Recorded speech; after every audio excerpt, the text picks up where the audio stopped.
Right guys, at Dawlish Warren Golf Club, and I'm going to test today the Mizuno JPX919s, the Forged and the Tour. These clubs seem very close. Lots of people ask me which one they think they should go for. We're on the course, we're going to test. We've got some dry ball data as well. Let's see which one of these two tour winning, major winning irons could suit your game. Let's get stuck in.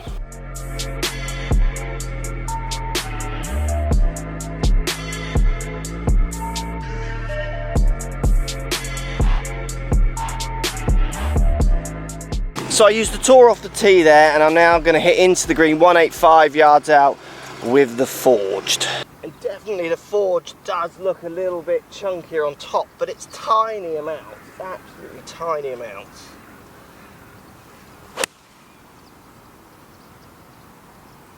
And to be honest with you, I will hit some more. Hard to tell the difference with those two.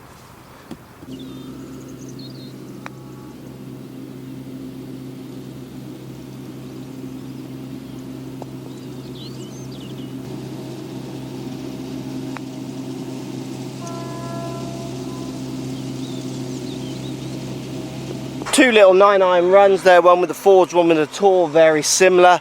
Again, didn't really feel there was any difference in the two. This was the Tour, the Forged, and this was the Tour, but that was me. It wasn't really the club.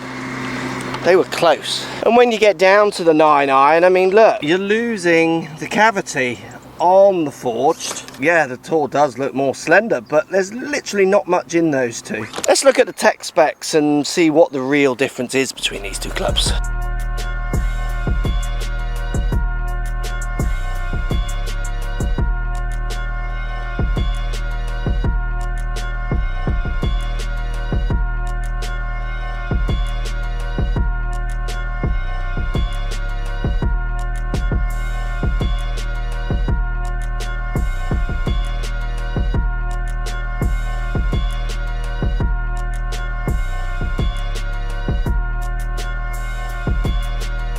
So it's really boiling down to not that much, isn't it, between these two? You're getting that little bit more help, that little bit more weight off the face in the Forged over the Tour. Down by the ball you get the slender looks, you get maybe a slight, it feels like, yeah, it's not quite as long a face. You know, it's all more compact and kind of pretty in the Tour, but then so hard to kind of decipher between the two when it comes to physical results. So we're 165 yards out. I'm going to hit first off with a Tour, then with a Forged. We're going to show you the numbers between the two in a second. Any difference?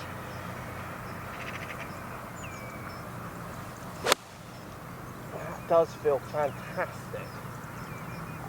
This feels really nice. Then we're going to go with a Forged 7-iron as well, same distance. And sometimes I wonder if this only looks bigger because you're putting it next to the Tour. This compared to lots of other clubs, there's not going to be much in it. The offset as well looks, in the 7-irons, literally nothing in it. It's the top line and the slightly longer blade length, even if it is longer, just looks it.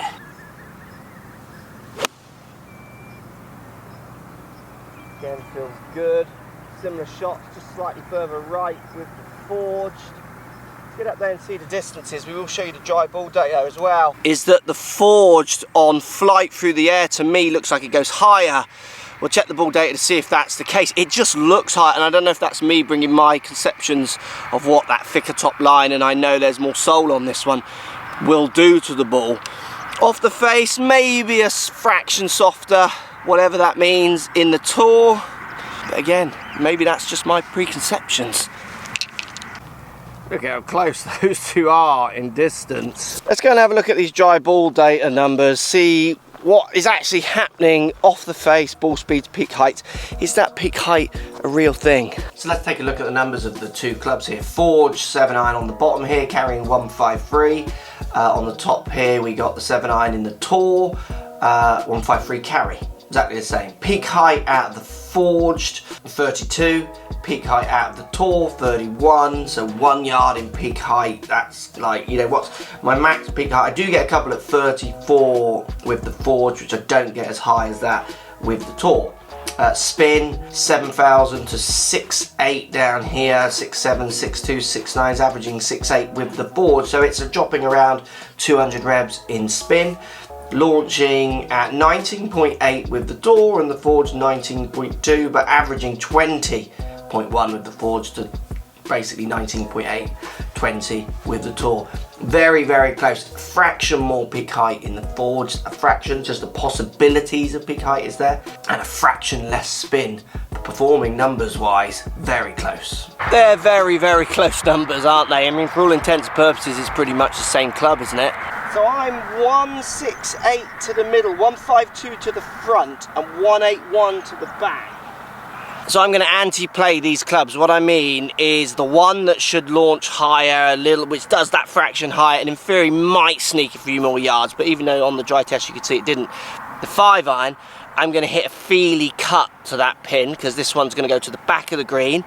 And then the JPX Tour, the slender one, the one I'm always going to be squeezing out a bit more distance because it isn't going to peak as high, I'm going to try and hit it really hard. These are both shots that you'll see me play on course vlogs in situations. And it's so important when you're testing that you can do the shots that you do play. So we're going to go with a Tour 7-iron to start us off. Let's just be sure, you always want to think, when you're having your custom fits and you're doing your testings, how many times do you stand out here on a golf course, perfectly flat lie, dry ball, and just hit 27 irons, just like bang them down there, try and find a distance?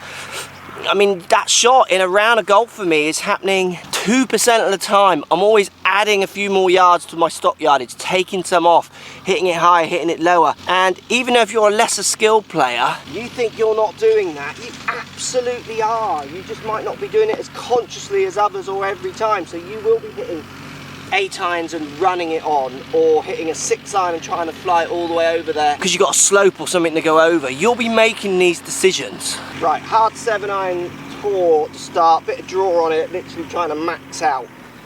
This is kind of getting to the front and just on in theory.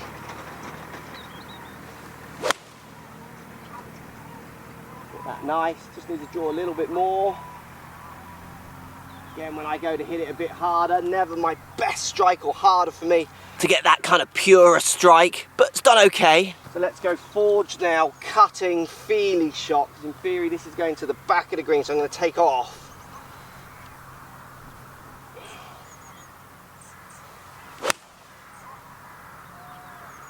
A little bit too much. Well, didn't quite start it left enough. Like that though, very safe shot. Let's get up there and show you where they finished. That's the Tour, that's the Forged. Didn't get either of them back to the hole, but again I've got the 7-iron and the 5-iron there almost going the same distance, which is kind of what I was trying to do, just going for a different shaped shot, different trajectory. And that's what I'm loving about these two clubs. I think they're a perfect set that you could definitely combo. Because if you think about that launch angle, that fraction slightly launch angle, but nearly close, and that fractionally slightly higher peak height that I was getting on the Forged over the Tour,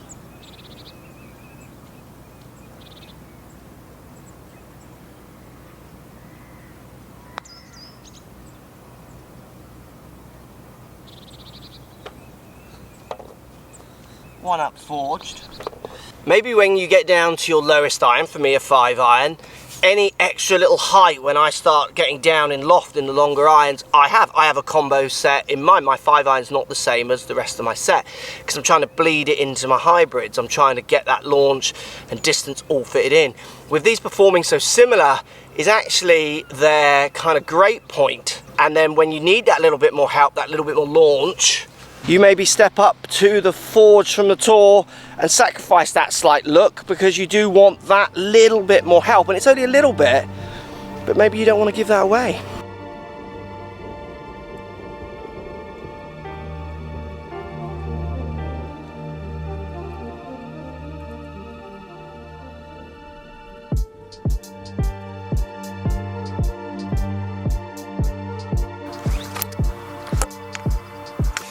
So there's your Tour and Forged 9-irons again. It's just that slightly top edge change. Now the blade lengths get very similar in the 9-iron. 140 out, 9-iron, 2 balls, 2 clubs to that pin. I'm only seeing a combo set here, or if you don't need a combo, just pick the one you like the look of.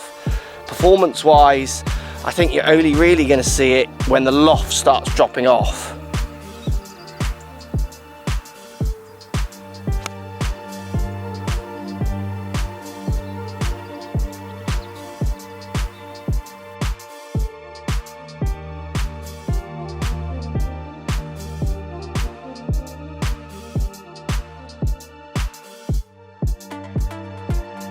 So look how similar again they are. It's the same club really, it's just a slight difference in kind of maybe a fraction in sound, which is feel. But for me, the choice, there's not a distinct enough choice between those two. You could never say one's better than the other. One might be better from the other for you. The looks, that slight difference in sound if it's there, which then interprets into that feel, that, you know, that feeling that it does go a little bit higher when you start losing loft on your clubs. Really, for me, they're two sets of clubs that are very, very close in what they do. You're going to squeeze a fraction more, and it's fractions. You'd probably have to hit a lot of shots out of the Forged over the Tour to see the difference. Two very good clubs and combo set. Get out there when you go for your custom fits. I hope enough guys, girls are still doing this. I'm just not sure often enough combo options are offered. People just sometimes want the easy sell, don't they? Just want to sell a set of clubs rather than get what's right for you. Definitely try the combos idea with these. You'll enjoy it. Post comments down below. Let me know what you think. If you like the reviews, hit the thumbs up button as always. Don't be afraid to subscribe to the channel if you don't already. And let's hear what you got to say. Still love a Mizuno iron. They make good clubs, don't they?